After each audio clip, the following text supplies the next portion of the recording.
Pues muy buenos días a todos. Muchísimas gracias por estar aquí, tanto a los que venís únicamente este día o este bloque, a los que estuvisteis también ayer, muchísimas gracias.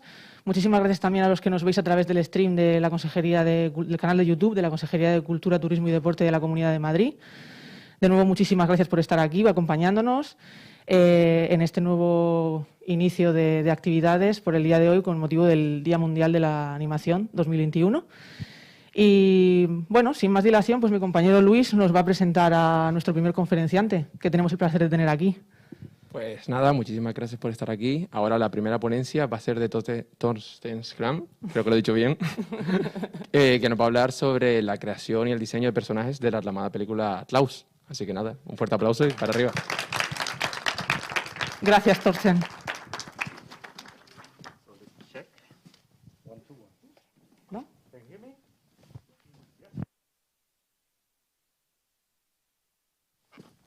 Hello, hello, hello. Ahora sí, ¿no?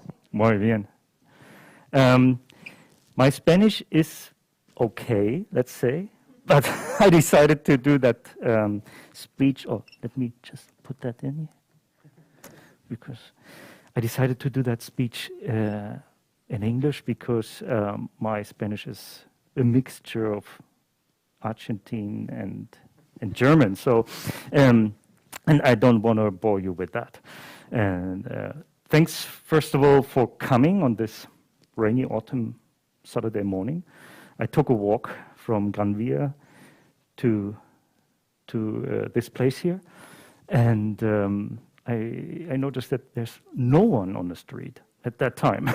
So anyway, thanks for you here. Thanks to you for coming, and I really appreciate that, right? And thanks as well for inviting me, Manuel, Elena. It was a really well done organization. Thanks for that, and trying to get me over from Germany to Madrid, right? So just a few words beforehand about who I am. So I'm Torsten Schrank. I'm coming from Germany. I'm originally from Berlin. And I graduated film school in 2000, so that's already 21 years ago. And I studied traditional animation, so I wanted to be always a traditional animator. Back then, there was no internet, there was no computer, there was no Cintiq, there was actually just paper and pencil, right? And I really wanted to do that. But actually, when I was graduating, there was already that shift into 3D. There were done the first really successful CGI movies at Pixar, and everybody wanted to do that. So, and then I thought, okay, I never did that, what I can do. So I still found a production in Valencia back then that was at Filmax Animation. Unfortunately, it doesn't exist anymore.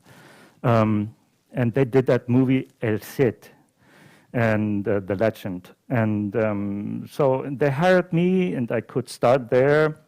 They wanted actually me as an animator, but I said, oh, no, let's start more relaxed and not having that pressure of being a new one and doing already animating scenes on a feature film. And I wanted to learn a bit more my discipline, so I started as a cleanup artist. Long story short, the director of that movie saw my portfolio. I had a lot of character designs in it. And he said, hey, are you not interested in doing some first designs for my next upcoming movie that will be a CGI movie? And I thought, wait, cool thing. I can combine two things. I can combine drawing. I can still draw characters and do posing and acting. But that serves for a CGI movie. And I ended up there doing character designs. And ever since, I'm doing that. So that might be now around 20 years or something, right? So then I worked in Spain a bit, then I went back to Berlin, started my own little company there, doing service work for different projects, advertising, feature movies, TV series, a lot of packaging design actually for Mattel as well, everything what needed illustration with characters. So, and I tried to do all this until Sergio Pablos called me, and he needed a helping hand on Smallfoot that he was producing at that time, right? That was from from Sony, or from Warner Brothers, let's say, and Sony took over that production later. And and then that was 2014, I guess. So let's say, hello.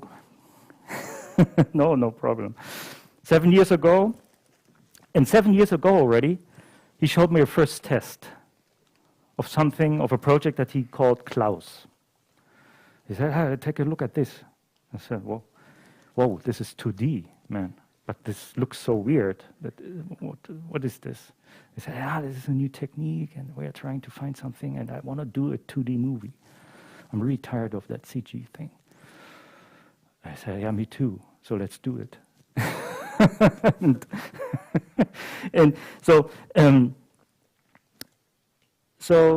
And he showed me that 2015, and we were still busy with Smallfoot, and so they were starting to do that teaser that was then shown on YouTube, actually, that very first 1 minute proof of concept, let's say, that was really mind-blowing, right? And everybody liked that really well, and then he could get Netflix on board, and then that project got greenlit. It wasn't that easy, but in the end, it got greenlit. So, and then we started 2017. Let me see. Oh no, I have to turn that on, right? Yeah. And then we started in 2017. Actually, it was February, I guess, with the pre-production. So I read the script. I thought, wow, nice project, really nice. And so what you see here is actually a summary of, let's say, a year's work, right? So these are almost all the characters that appear in the movie, in the final movie. When I read the first script, there were way more characters. Now these are around, I don't know, 200. And when I read that, I was imagining, well, these are 300 characters. Because in the script you can say, okay, yeah, there's a street full of people, a crowded marketplace, whatever. So this is really, really easy to write down, but when you are coming as a designer in, you say, okay, yeah, now we have to nail that down. How many people will that be, and how many? So, however, then within time and with the upcoming reworked versions of the script, of course, we had less characters, and this is actually what we ended up, right? But reading that first script, I had this in mind. Actually, nothing, as you see, it's just a blank paper. I thought, okay, where to start now, right? So, just a big question mark. And in those moments, you have to be really, really quiet, actually, and not get nervous. Because doing character design, especially for feature movies, is a long, long distance run. So this is not a sprint that you are doing from Monday to Friday, and Friday I have all the characters, right? So you have to be prepared that this is a long process. As well for you, a long process. This is not like, okay, let's sit down and let's start drawing. There, you have to do a lot of thinking before, right?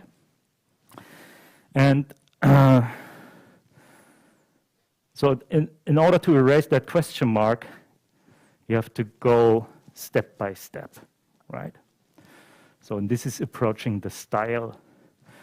And I'm doing that always if I have the time and if the production is giving me the opportunity to do that. I'm doing that always going from macro to micro. That means having first a really broad look, a broad overview of the project, and what does that project need, I have conversations with the production designers, I have conversation with the director, whoever is involved in the creative process, right? And because it is so important that all those departments are working like this together, right? So there has to be a really vivid conversation. And because when I'm doing my characters, I'm not there closing my door and just doing it and think, okay, yeah, that might be right. And then I'm going to the guys who are doing this stuff and all the development of the environments and the world building, and I think, oh no, this is going completely wrong direction, and it doesn't fit. So in order to avoid that, you have to be really conscious about the unification and the harmony of characters and environment, that all should feel, yeah, okay, this is one world, right? So if the environments are, let's say, really rectangular and sharp, and you're putting all those characters really round and soft, of course, if that is the intention, it could work. But otherwise, you would say, nah, there's something not going well. So, and because when you're really achieving this, you can get a really believable world. So that when you as an audience is watching that movie, you don't think, oh, there's something wrong. You take that. That should be invisible, actually, that believable world for you. It is there, you're taking it, but it shouldn't disturb you, right? Because what we are doing, we are serving, every designer on that movie should serve the story, right? You shouldn't stay, okay, yeah, here, look at my stuff here, right? This is not our goal, right? Our stuff should serve the story. You should watch that movie. It should look nice and believable, but you should concentrate and take a close look and be really carried away by the story, right? So having that said, I was lucky enough when I started with figuring out the design of the characters that there were already tons of stuff done, visual development done, because they were working already in 2015 on that proof of concept teaser, right? So there were already a few artists working on it, as well already the production designers, Marcin and Shimon, that there were then later production designers on Klaus, right? They did already that visual stamp on the teaser, and we were also happy with that already. So we thought, okay, yeah, we need to go that direction. And then now it's just a matter of massaging it, right? And so there was a lot of stuff already. Environmental stuff, so environments in the world, but character-wise, there was not much. We had Jesper, and we had some side characters, right? They were design-wise still a bit overloaded, and we thought, okay, maybe we have to reduce them, and maybe we have to put them more in style, with a really, really significant style that Shimon and Marcin created for the world. So, and then I took a few pieces and really analyzed them. What kind of shape language are they using, right? So, and I broke it down. So we have there describe nature in general with really round, organic shapes. Then we have architecture that is mainly, without giving any spoiler, who hasn't seen Klaus? No one. Okay, cool. so you know what I'm talking about now. For the architecture, especially in Smeerensburg, in that little town there, we have really, really sharp triangle shapes. And then this is then broken up with really little, tiny other shapes, just to give contrast. So we have a high contrast, especially when nature is mixed up with architecture. You have a high contrast of different shape languages. So we have round shapes, we have spiky shapes, and little shapes, small shapes. This is actually nothing new. When you're designing for something, any design actually is playing with those rules. So you play with different shapes, and you play with the contrasting them, right? So having that in mind, so I knew, okay, so we have these principles, let's say, let's start from there.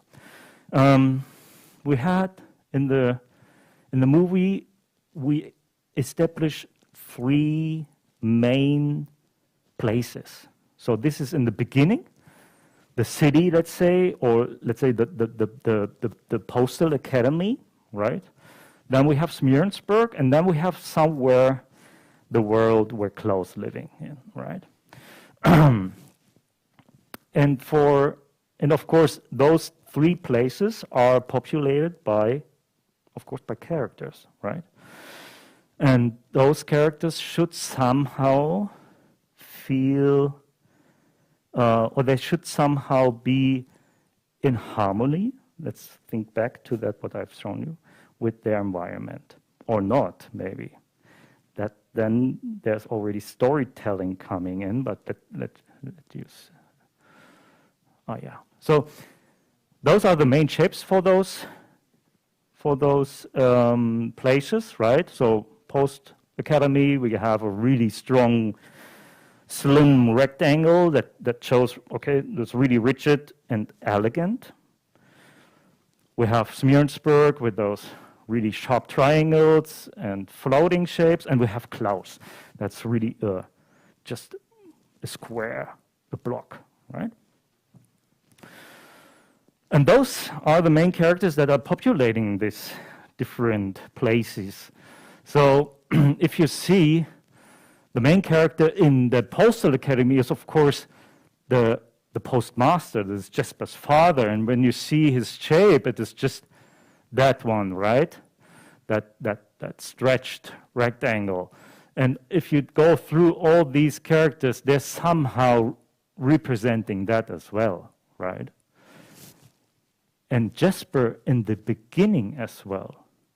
Look at this shape in the beginning. So he's in rectangle as well. In the really beginning of the movie, of that sequence, he's in a rectangle, and in the end of the sequence, he becomes somehow a triangle, or a shape that is made out of different triangles. And that's somehow a storytelling aspect already, because I'm not only designing characters that are living in those different locations. I would say I designed some of them that show their shape where they belong to. So Jesper, in the end, with this shape, doesn't really belong to this world anymore, right? So, but he doesn't know that yet, and we neither. He belongs, in the end, to that world of Smearensburg, right? Because he's pretty much in a rectangle, and then we have another rectangle upside down. We have his head is in a rectangle. And and even if I'm putting that rectangle upside down, as you see, let me just flip forward here. This Jesper, this is a really unstable shape, because an upside down rectangle is instability. So he can always be like this, right? Wonky, and instead of something like this is really stable, right? So going back, so having this said, that he doesn't belong there, but he might belong later on in the movie to this world. I set that already up in the very end of the first sequence. Let's see Alba. Alba looks like, you say, oh, well, this is more in rectangle. Yeah, of course, because she's coming from the city. She came from the city to Smeerensburg and to be there the teacher, but it didn't work out, right? So that makes sense.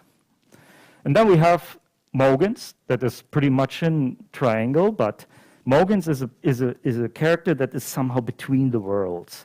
But I already considered him that he's more part of Smeerensburg because of his character and cynicism, and so I felt always that he's more belonging to that world, so I gave him more a triangle, right?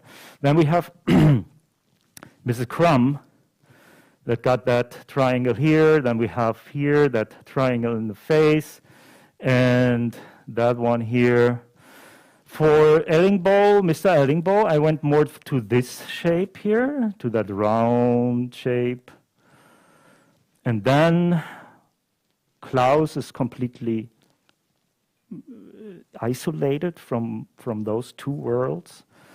And it was really clear, and Sergei told me that as well, he wanted to have a really big guy that is not moving much. So, and look at this shape. You can't really move that, right? You can't roll it, and pushing it might ask for a lot of power, and so it's really clear that and that shape got a certain perception, that rectangle shape, stability, but as well, if you want to go more into personality, is a stubborn guy that really he's living more in a tunnel, and so that represents that.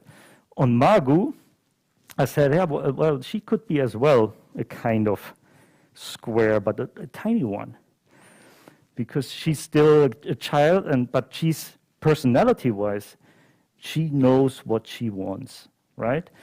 She goes that long way from the north down to Smeerensburg and just want to convince Jesper that she wants to write as well a letter, but no one understands her. But she's keep on going, doing that and trying to do that. So in a really good sense, she's as well really una cabeza dura. No? So having that said, now we see again that main character lineup, and then breaking down that into the main shapes. Here we can go a bit more as well. Once again, what my thought process was behind, look at Alba. We have that, as I said, she's coming from the town, from the city, but her head got a diamond shape. And diamond shape that has a symbolic meaning. A diamond means it's a fulfilled life, so that you actually are really settled in your life and that you're happy with it, that it's fulfilled. And this is actually what she was always looking for, right? She's a passionate teacher. She couldn't really accomplish it in the beginning in Smeerensburg, but then with the help of Jesper, she somehow did it. Right? So the kids came back to school, and she found her meaning in life again. And in the end, she has family with Jesper. So this is for her, I guess, the fulfilled life. So I gave her that diamond shape, if we are going back. Right, you see that here as well. Don't think that I sit down and do that right away. Diamond shape, yeah. This is all. This is all a long process. So when you see all these characters here, all those characters might have. No, I'm messing up here with my pointer. Sorry for that, guys. No, yeah, here. All these characters had at least 20 to 30 to 40 different concept designs before we ended up with those final designs, right? So doing that, there was a lot of thought process coming in, checking that with the environment guys, what are I doing in that location? Ah, man, looks good. Ah, this gives me inspiration because I'm working on that character at the moment. Maybe I can bake that in. And so, as I said, long distance run and going back and forth and throwing ideas away until you ended up. Let's take a look once again, just quickly at Mr. Ellingbo. This shape, I thought, okay, let's give him an onion shape. Because that guy is so disgusting, and I thought that smells like onion, that guy, all day long. It's really... and Magdalene and Olaf, they got a really soft shape because they are the little kids. The little kids of Mr. Ellingbo, and then Mrs. Grum had a little boy, Olaf. So they are still kids, and mostly kids. When you're designing kids, you are giving them round, soft shapes. But this is really saturated here. But that big shape, that really big rock or round ball, it gives you as well. It looks menacing because that can overroll you, right? So it's like a big snowball. So having that said, I started as well general research, and especially I could draw ideas from the environment guys, so what they have done, so just getting or sinking your teeth into the subject matter. So getting used to it, okay, trying to find pictures of that period of time, end of the 19th century, 1800 something, looking, okay, how the people were living there, what was their clothing, right here, what was their facial expressions actually sometimes as well was really interesting. Okay, they were living animals on the street. There was a lot of street on the street, in the streets, right? Of course, I took that is freaky actually. It was back then those freak shows. I guess luckily we are not doing that anymore. No, really, but they had really deformed people there, showing them in the. But of course, when you're doing research, you have to open every door. Maybe it's not that funny, and I didn't want to make fun out of them, but I wanted to draw a bit of reference, right? So if you see that could be somehow Magdalene shape, Olaf shapes here, right? How the people went to school, because we have a lot of kids there that they didn't go to school, but then later they went to school. So how that looked like, right? And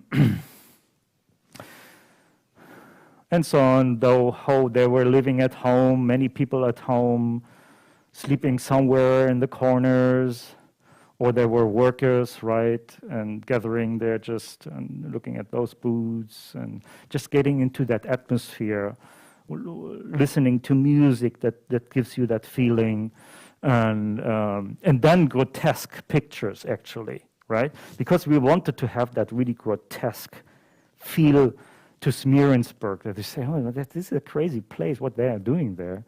And you can actually find really nice pictures of that time. Look at that guy here, and those kids crying there. What is that guy now doing with us, right? Maybe it's just their grandfather, and look at those shoes. So I guess they didn't have a good time there, but anyways, they took a picture of it. And then those things here, a little baby in a cage there. All this can give you a lot of nice ideas, and you can caricature them, and even more. This little boy, look how he's enjoying playing that harmonia here. Or this, imagine you have to cross that street here. I don't know if you would feel comfortable somehow, like, and everybody's watching you, like the predators, they're waiting for you. Yeah, and this was somehow, I thought, okay, that maybe Klaus is living some like this, you know. So because he wanted really that he doesn't really take care anymore of his life, that he gave up, that he's a hermit there somewhere in the forest, not doing dishes anymore, not doing his bed, not doing the laundries, right? So. So now I just want to walk you through a bit the process of the main characters, how I approached them.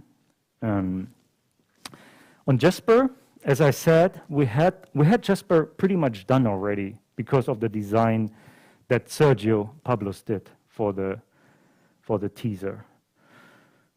And there was 2 seconds of a doubt when we started in 2017. I can remember that, and we thought, should we change him? No. Okay, let's go. So, and it was like, it was pretty much settled already. Everybody has seen that character. If we would have come up with a complete different design, they would be, hey, why you changed that? Or was whatever. But what we did and what was necessary to do is change his personality. And that has to reflect as well in the design. So this is the turnaround sheet for the teaser. And you see that guy has overall a pretty much goofy approach. So he's not really self-confident. He's a goofy guy, a bit clumsy. Even he looks a bit stupid, right? But this isn't what we were looking for. So here's a comparison, and I did a pass over that drawing and tried two things I tried here. First of all, to streamline the whole design, make it more working with what the visual development guys are doing with the world building, with the overall shape language and style. And I changed his attitude. So Jesper is not that clumsy, that goofy guy anymore, right?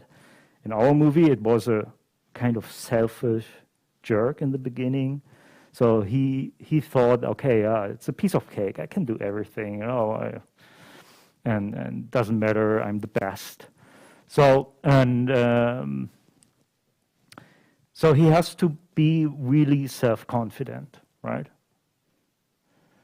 So, and you see that this is already just a matter of giving him a different facial expression, right? So, and then of course that whole thing is growing, and animators are pouring in, and you have to say, okay, no, I can't give you only one drawing. We need to explore all the different views, right? So this is the turnaround sheet that goes out to the animator. Usually, maybe sometimes the animator is doing that on his own or on her own. In this case, I did it because our supervising animators came in quite early, but they had to, first of all, they had to know and had to learn to draw those characters, right? And so I helped them with that. And of course, there were certain things that we needed to figure out design-wise, right? So how does he look from behind, and what kind of shape language should we maintain that sharp triangle shape in the side view as well, and so on and so on. How does it look when he's taking off his hat? In the teaser, you had always his hat on, so we had to explore that. This is then the result of other explorations. And this, well, there you can see how my mind is working. This is like, when the guys have seen that, they were looking at me, are you okay? Because I'm sometimes overanalyzing design stuff, you know. I really try to nail down all the main landmarks just for myself, just to make sure, okay, when I have to draw that character, I would do have that bucket list in my mind and check those things, right? So, and since I have done that, this is just there already, so I don't have to. But animators are always asking for shortcuts, how to draw the character as fast as possible. Of course, they have to do many drawings of them. And then we were breaking, as I showed you already in the shape, so we are breaking that down on really basic shapes, and then you can go, so let's say, going back to that, approaching the style, having the macro to micro. Micro then how to draw the face on model, respecting different distances, so the eye has a certain distance to the tip of the nose, and so on and so on, all right? Because we had, Jesper had a screen time, I don't know, of, literally say, he appears almost in every scene. So then you can say, okay, we have literally almost around 40 animators animating that one character, and every animator is drawing that character differently. So we had to find somehow a way to avoid that Jesper will appear in every scene different, right? So usually there are model sheets helping them, explaining, do this and don't do this. Of course, if the production is giving you the time, you can do that. You know, maybe some of those Disney movies has really elaborated model sheet packs showing this and this and this. We didn't have that. So at one point, there was the idea, but of course, perfect life looks different. So at one point, the animator is pouring in, and then they have to start. And what we did, we had those, the turnaround sheets, some other post sheets, and then with that, they started. And when the first scenes arrived, and I took a look at them, I had always access to all the scenes that the animators were doing, and I summarized some thoughts and the mistakes that they were usually doing, right? So I summarized that and put that in one drawing somehow, and put an explanation how to avoid that, how to draw him on model, right? And I did that every now and then during the production. I called them the refreshers, just to refresh certain ideas and certain landmarks, because during day in, day out working and a lot of pressure production, they might maybe forget that, and they will fall back to their own habits and draw this character whatever they do. And we needed to draw those characters pretty much on model, because our cleanup team, it was a really, really nice and really high talented cleanup team, but most of them were beginners and newcomers. And I really praised that to Sergio, that he built up that department with newcomers that were really eager to work on a movie like this, and they worked their ass off. And of course, in general, in those big studios where they had that running facility already, that running machine from feature to feature, they have really high experienced cleanup artists that are mostly the best draftsmen, because they have to take that sketch from the animator and has to put that character on model. We didn't have that, so I even took a look over the cleanup process as well. Those were some hand sheets, really, really important, because Sergio wanted really that Jesper has really expressive hands. And so this is was based on a test animation from the Alba supervising animator, actually, Sergio Martins. He did the first test on Jesper, and we took those hands out and just arranged a model sheet. Another refresher of how to handle, you might think, okay, this is an easy thing, but how to handle just those wrinkles and folds on Jesper's trouser, because the folds, they should have as well a certain style. And this is actually what gave us a bit of a limitation sometimes, because usually, and this is the benefit of 2D, that you can draw really organic sometimes, right? You can do a lot of lines that describe texture, right, especially on fabric. But we needed to somehow break that down into a really simplified graphic version for that movie that, first of all, goes along with the overall style, but as well is not giving the people in light and shadow a lot of headaches. Because if you have a lot of lines here going on when that knee is bending, they're going to have a lot of light and shadow, light, shadow. It's coming pretty busy, and in the end it looks not really appealing. Instead of that, you can really say, okay, this is really clear defined.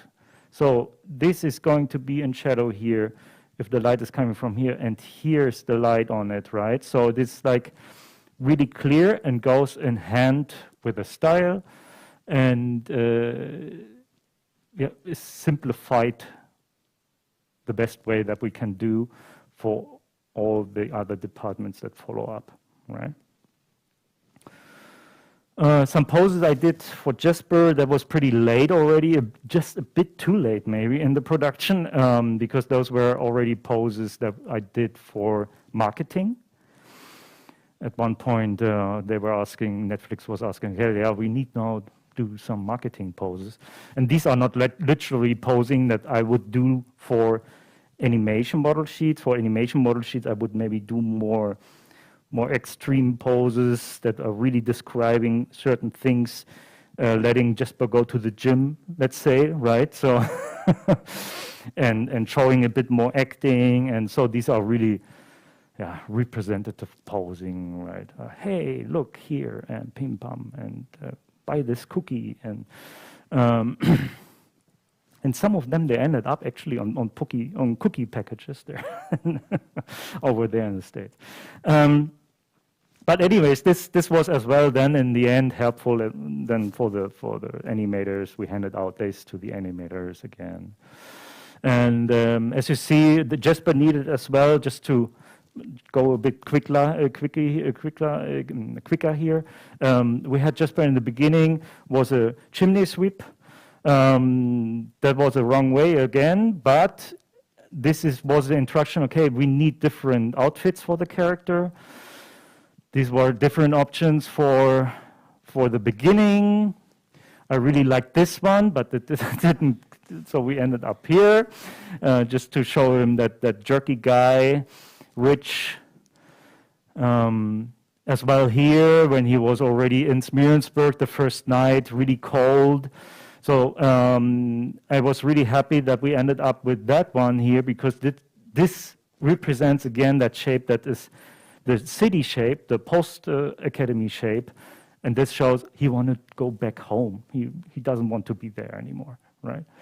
Then he was already 7 months in Smearensburg, so we said, okay, why not trying to give him a kind of castaway look like Tom Hanks in that movie with a long beard, and but then it was like, then we had to think, of course we're in animation that could have worked, but then we had, okay, and one time he has to shave, so we didn't get along with that, so we ended up with this one with a 5 o'clock beard there, and then he went out, then he needed a winter coat, so different designs for that as well. We ended up with this one because, with this one actually, all of them represent his actual silhouette, and we didn't want to break that silhouette that we already established, so somehow we wanted to keep that triangle there, right? When he's older, in one scene he has even a mustache, and so a bit more wrinkles in the face. And here you see how environment and characters are in harmony. Triangle shape, Jesper, triangle shape, the post office, and Morgan's triangle. And Klaus, actually No, this was not the way that we wanted to do it. Those are some very first concepts for the teaser, done by Dani Fernandez. Dani was a long time a concept artist at Spa Studios, and unfortunately he couldn't really work on Klaus the movie, but he did a lot of stuff, and incredible stuff for the teaser, and I could really draw inspiration from that. As you see, all this is way too busy for 2D. You would really kill everybody drawing this here.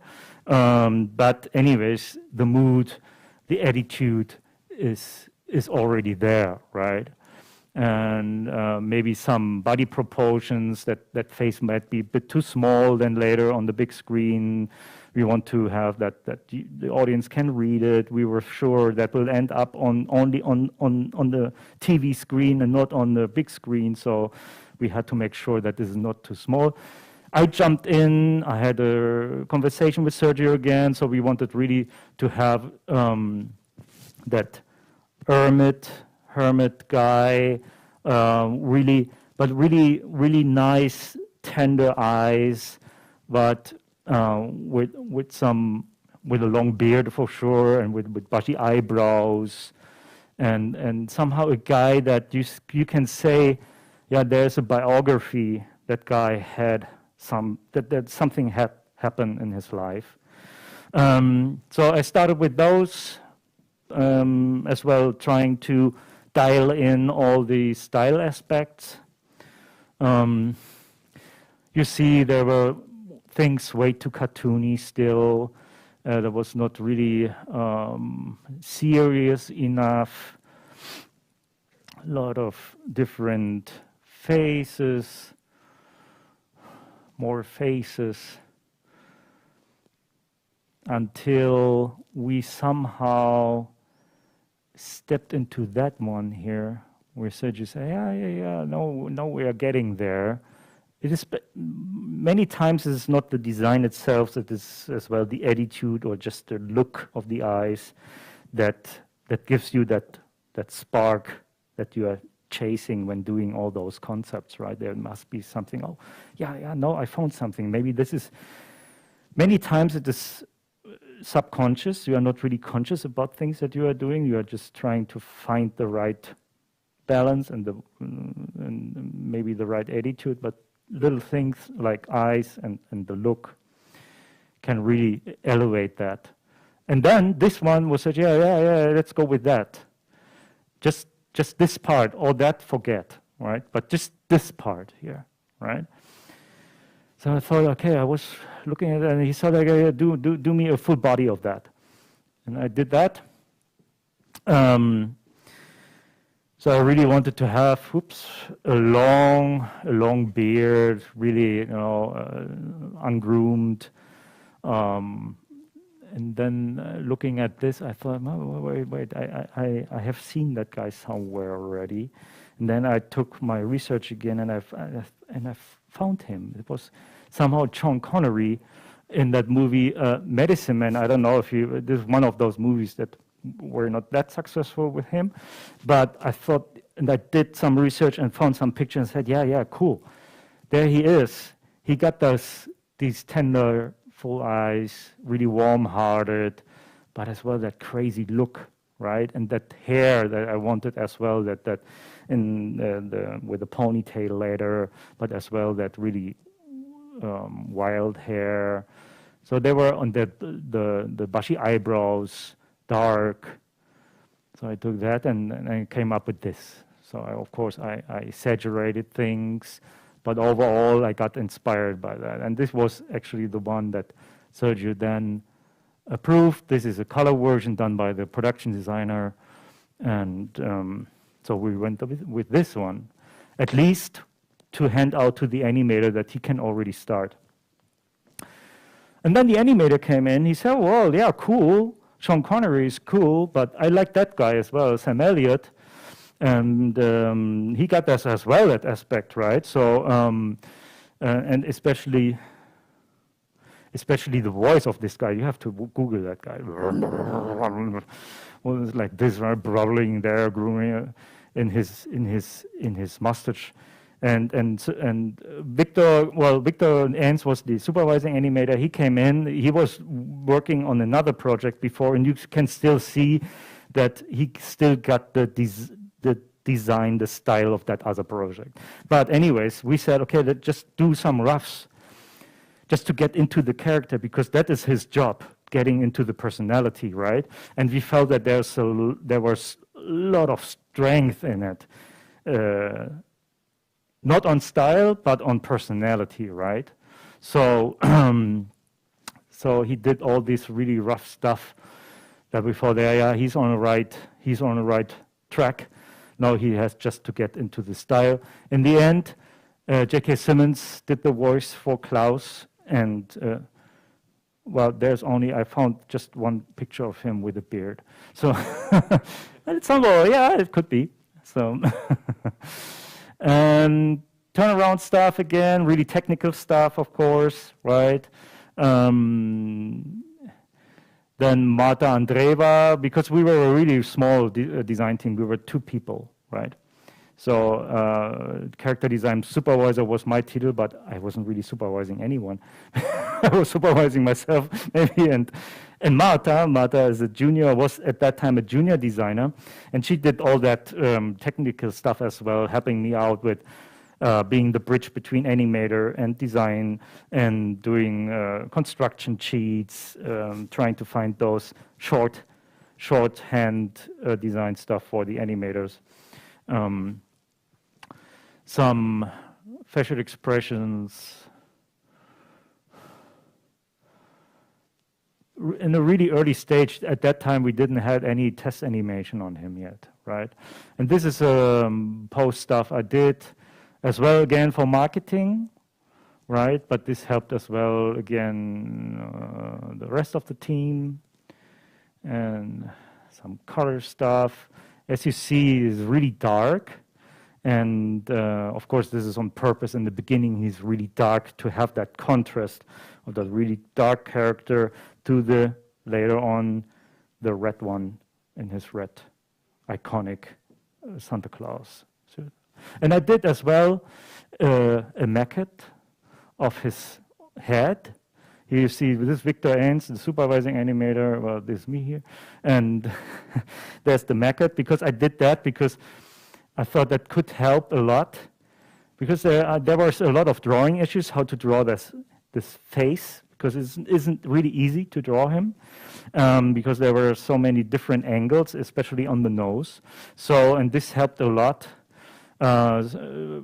Victor did a grid on it, and this is actually painted light and shadow by the supervisor there of that department, Florian Aupetit.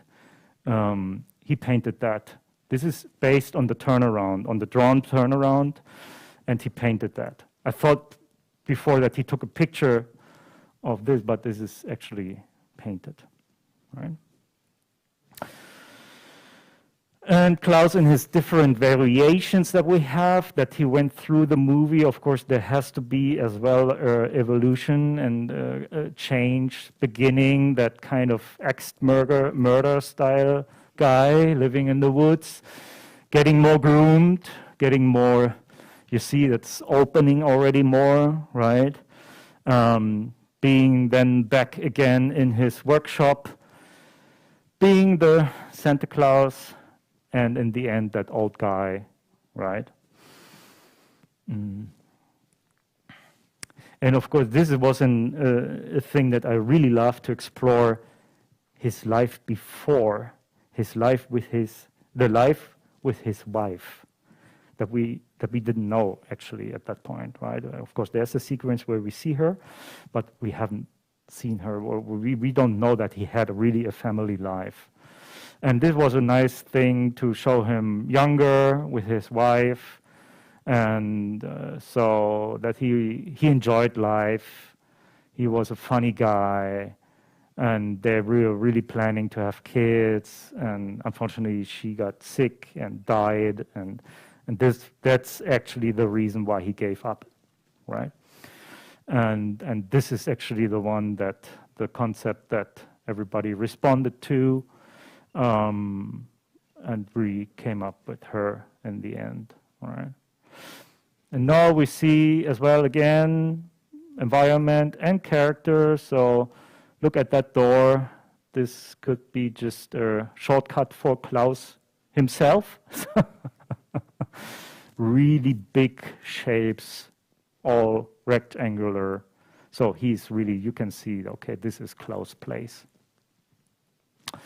Alva, I started with Alva 2015 already, when I stopped working on Smallfoot. Sergio gave me for a few weeks, okay, that, yeah, why not doing some concepts on some characters already for Klaus, even though we didn't know if that will be a movie or not. So I started with Alva. Alva was already at that time that kind of teacher, depressed and pissed off in Smearensburg. Of course, you see different style still, but hey, it popped up this one. And so you say, hey, wait, this Alva. So, okay. So, and that somehow, that was firmed, right? So that was already said, okay, yeah, let's keep her. And we kept her, more or less the essence of it, right? And so there were some rough explorations on her. And then Sergio Martins took over that character. And this is actually the perfect way to do it. I'm designing the character, doing some exploration, giving that package to the animator and say, look, this is your character. You should own that, do your stuff. And once in a while, if you need some advice, style-wise, I can jump in, but you should own that. Do your character out of it, right? So, and then he started doing those drawings. This is actually from a test animation that he did, or actually already, no, this is a test shot. No, this is a production shot, actually. And so you see, he owned that character pretty fast. So he did that turnaround together with me, but I really didn't put much input in it, right? Just some design things, how we designed the hair on the back, blah, blah, blah. But then he really owned it, right? So some poses that I did for marketing again. We couldn't show her knee in the end. We had to cover it.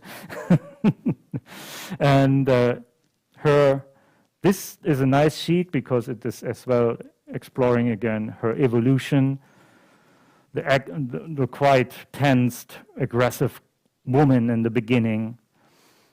And then she becomes softer and softer, being a teacher again. You see her face is more open, more hopeful. And then in the end, she's, yeah, the really settled woman in life, family, mother.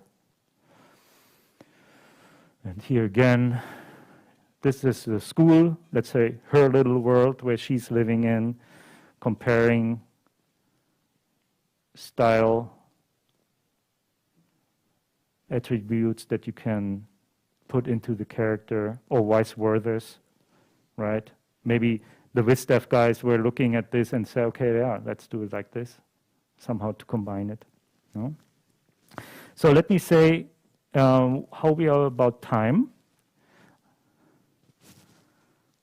Elena,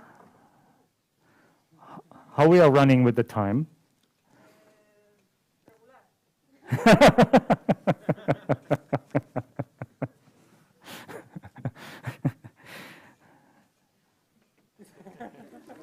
I could keep on going, or we are opening up to Q&A, and I can flip through meanwhile. Sí, claro, vamos. Sí. Una preguntita para Torsten. ¿No?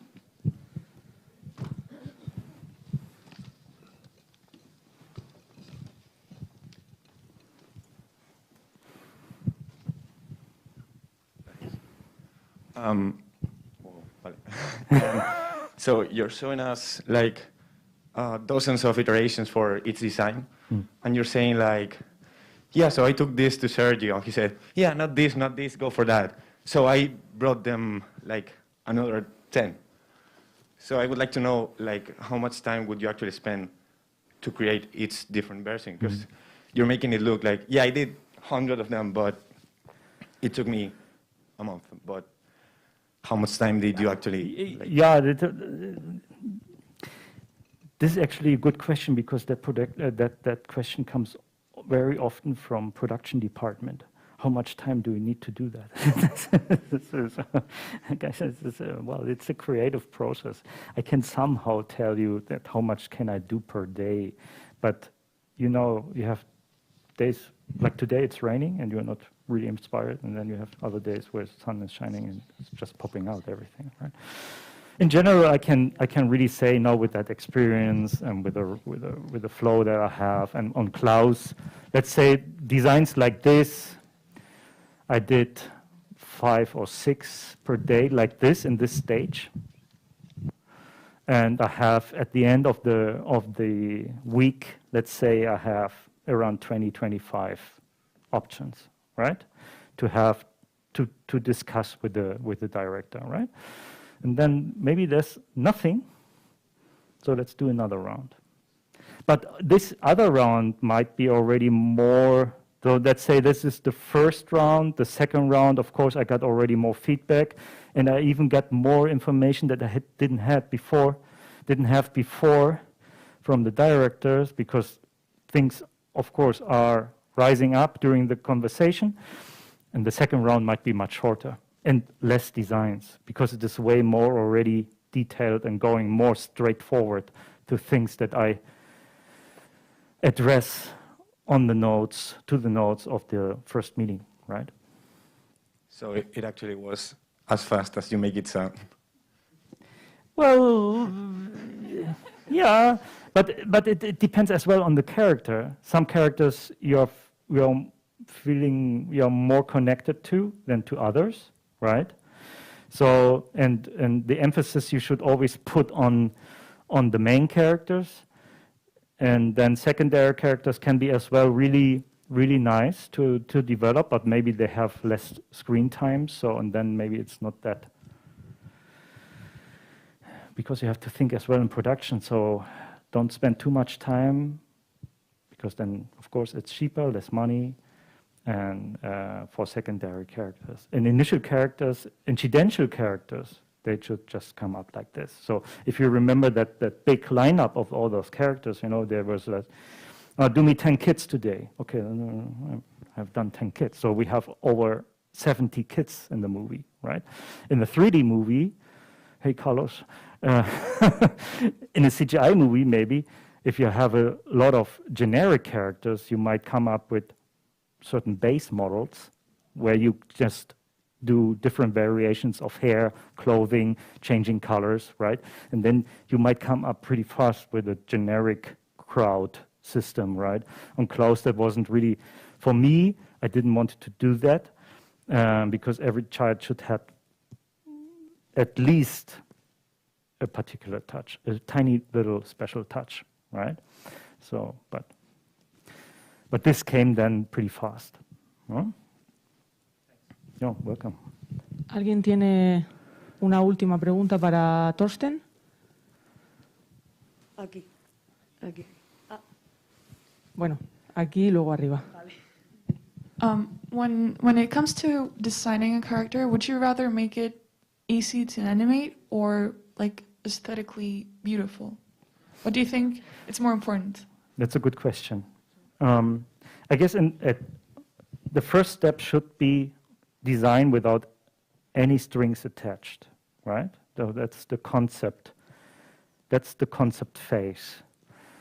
Draw whatever you want. Try to find the personality. Try to find the mood. Try to find the character itself, right?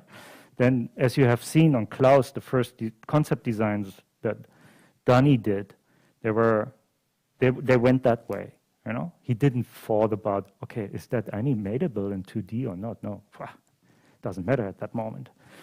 that should be that one, the concept phase. And then I'm really separating that, the concept character design or concept character work, and then the character design that is actually already aiming towards production. That you say, okay, I take that concept and make it now production ready. So there are a lot of ingredients in that concept that we really like, but we have to make that production friendly, especially now in a 2D movie. They have to draw that really fast, and so then, and this is then the step, not to lose the feeling of the concept, but make it production friendly, right? So they are both, actually, both thought processes.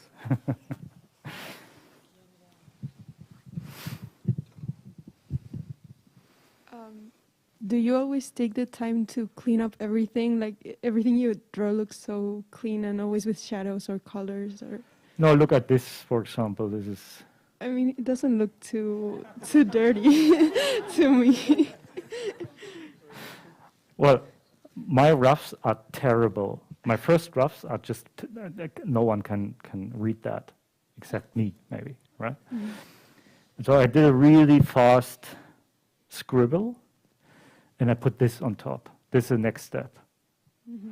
And then I usually go in grayscales, so doing it with gray, in order to see shapes better, right?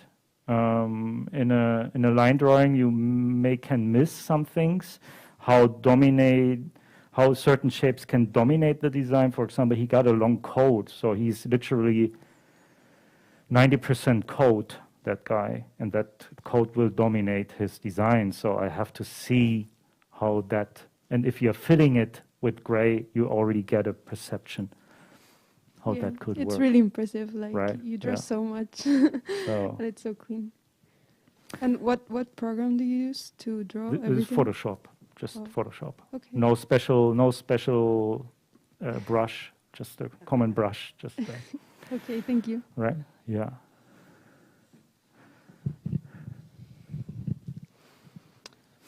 Pues, Torsten, si quieres decirnos algo para terminar y dar la siguiente conferencia. Yeah, sure.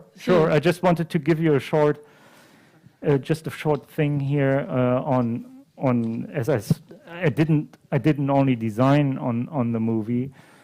You see, there could be a whole afternoon talking. I did a lot of drawovers for the animators. So actually, the last year of production was almost consulting the animators. I got roughs from the animator. That is rough animation that was approved by Sergio, and they had to go now into tie down to draw and putting all in the details. So they approached me before tying down, and I did a sketch over it, right? So that they had at least 2 or 3 keys tied down or draw over by me. And so I did this not only on animation, as well on first explorations that they were doing in order to warm up on the character.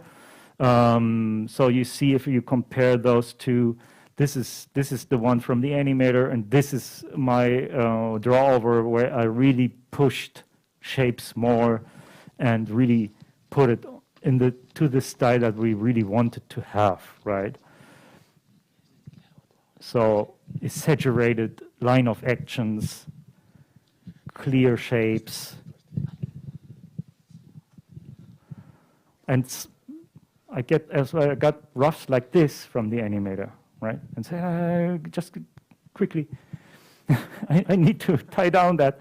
So, and then, so this, I really enjoyed that working with the animators, because as you remember from the very first beginning, I wanted to be always an animator. And here I could flip through the animation and could really enjoy that process as well. And I learned a ton from the animators as well. So that's it. Thank you. Oh, thank you. Thanks a lot, Torsten. When Sergio told me that you should give a conference, I didn't expect this wild thing. And even as a producer, I always have thought that when you talk about shapes, you were making that up. But now I have understood it, so thanks a lot. And just to mention that also at the very process, there was a guy called Mikel Lejarza who at Antena 3 really invested with Sergio. Right. And then, yes, of course, and luckily. Then luckily, after all, Netflix came in, but of course, that was the really help of Antena 3 in the beginning, because without them, Sergio couldn't have done that teaser. Actually, I remember visiting the studio. Right. So I was working with him in a project at the time, and seeing the test of the teaser, and say, when can I talk about it? Because it's terrible. It took some time. Then. Yeah. Anyway, well, thanks a lot, and no, thank you. Thanks for taking the time for coming from Berlin. Un placer. Un placer. Muchas gracias. Muchas gracias. Nos encanta tu acento en español también. Bueno. Gracias. No, gracias a ustedes. Bueno, buen fin de semana entonces. ¿No? Gracias.